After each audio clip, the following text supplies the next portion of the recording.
नमस्कार दोस्तों, प्रैक्टिस वाला यूट्यूब चैनल में आप लोगों का स्वागत है। दोस्तों आज हम लोग रेलवे यूथ साइंस बुक का प्रैक्टिस सेट नंबर 9 पर इस वीडियो में बात करेंगे। तो आप वीडियो को पूरा देखिए, आपके लिए एक एक सवाल इम्पोर्टेंट है। दोस्तों आपके एग्ज़ाम में इस वीडियो से सेम टू सेम सवाल देखने को मिलेगा, तो आप एक एक सवाल का इम्पोर्टेंट समझिए और अच्छे से तैयारी कीजिए।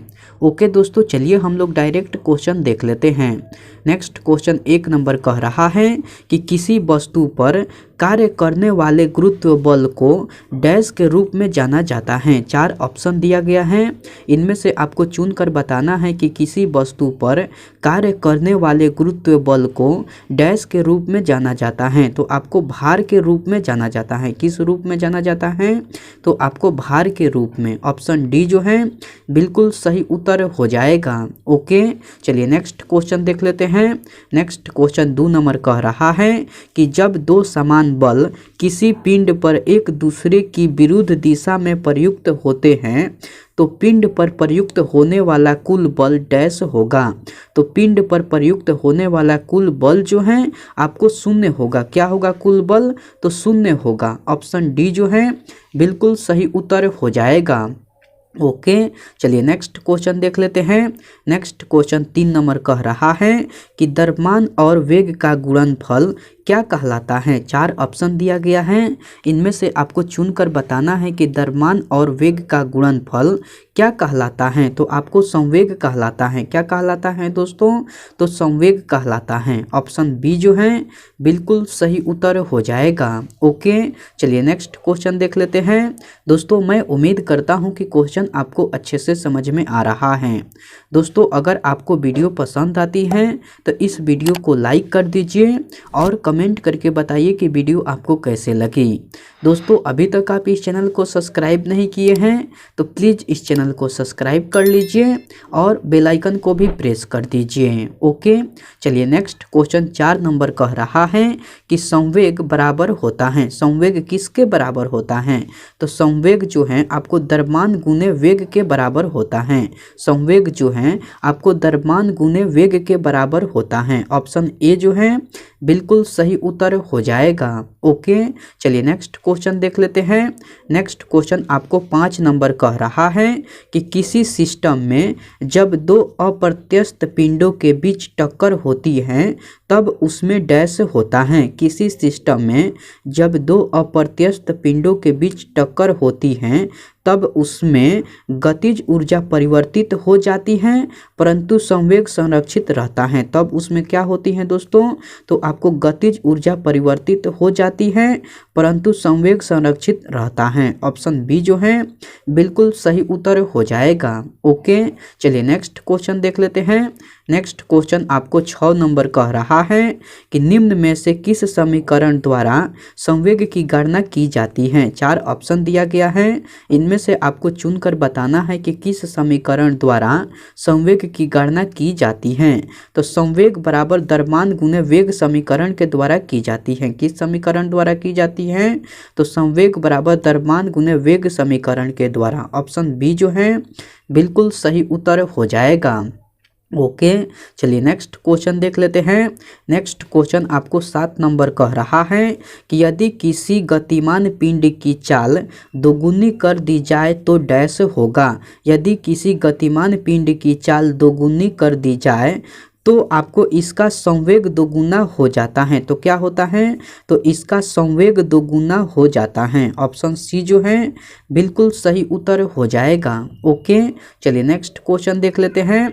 नेक्स्ट क्वेश्चन आपको 8 नंबर कह रहा है कि एक टकराव में डैश हमेशा की बचत की जाती है। तो एक टकराव में संवेग की हमेशा बचत की जाती है। किसकी बचत की जाती है दोस्तों?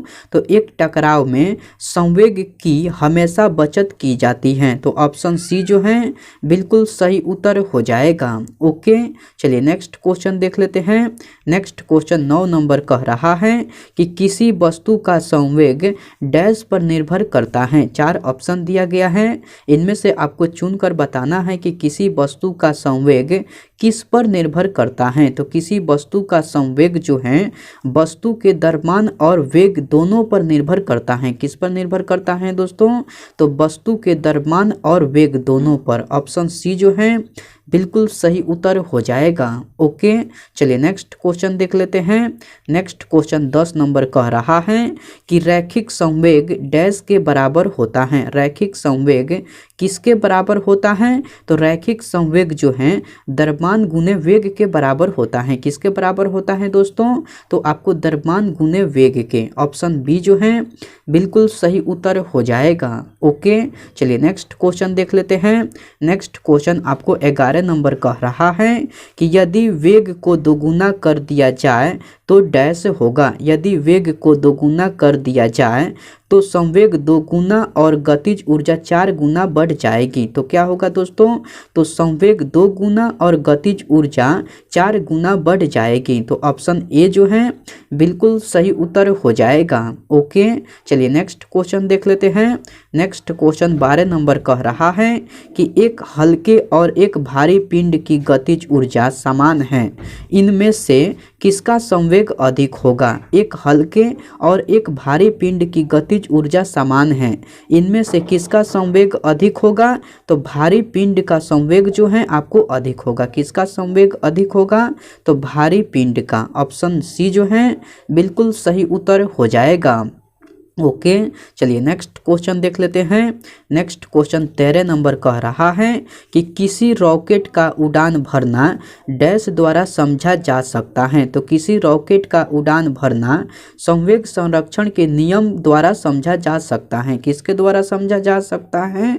तो संवेग संरक्षण के नियम द्वारा। ऑप्शन बी जो है बिल्कुल सही उत्तर हो जाएगा। ओके, चलिए नेक्स्ट क्वेश्चन देख लेते हैं।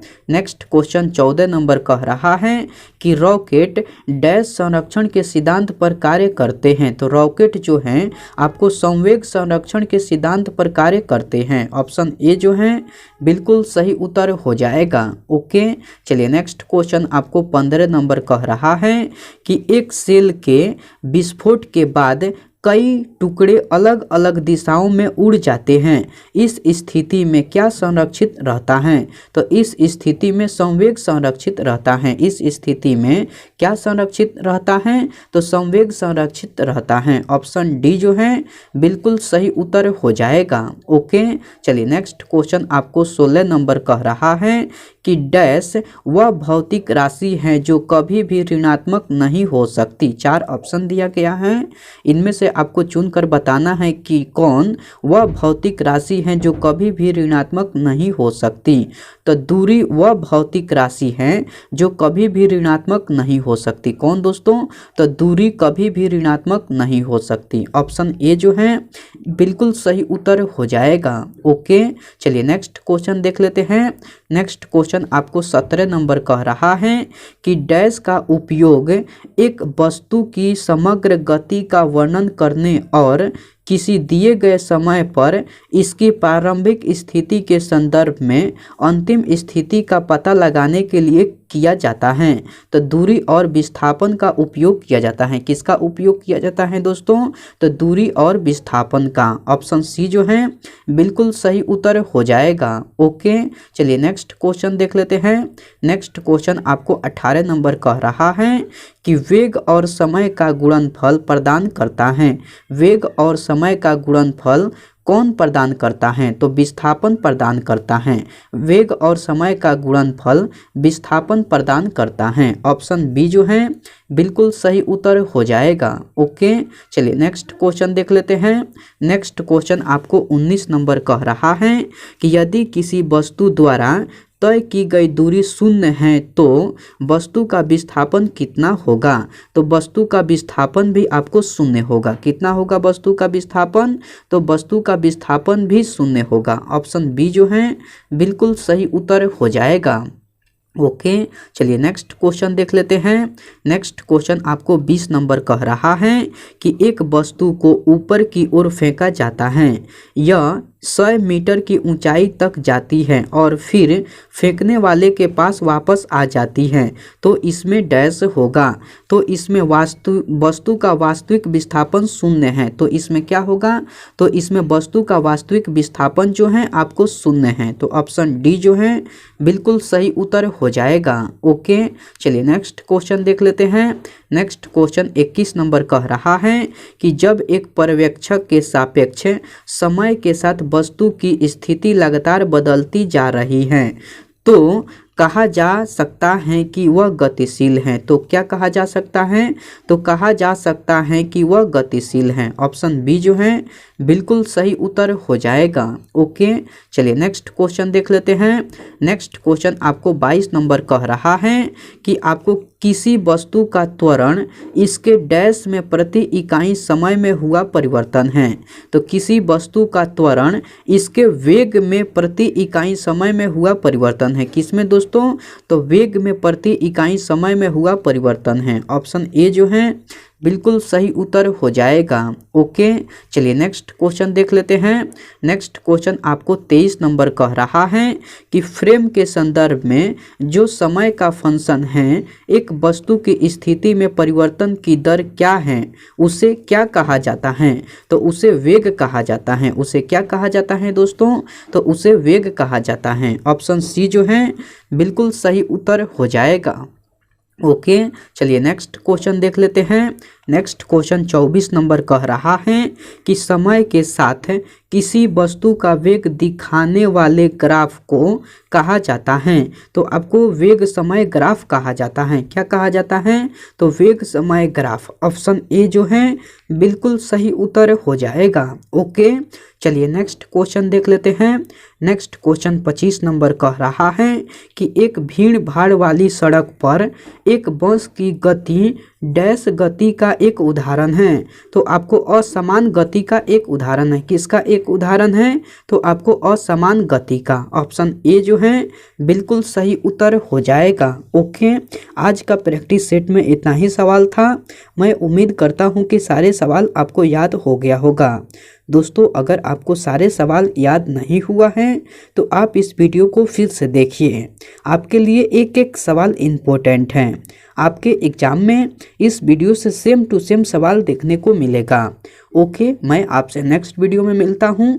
तब तक के लिए टेक केयर दोस्तों एंड बाय।